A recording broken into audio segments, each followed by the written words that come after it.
Ana sing digantung, ana sing dipancung, ana sing disiksa, disetelika, disia-sia karo Kanjeng Ndara.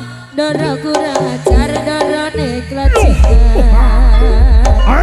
Kadang diapusi, kadang ra digaji, kadang diperkosa, malah kabur penjara, dianggap kewan karo Ndara majikan.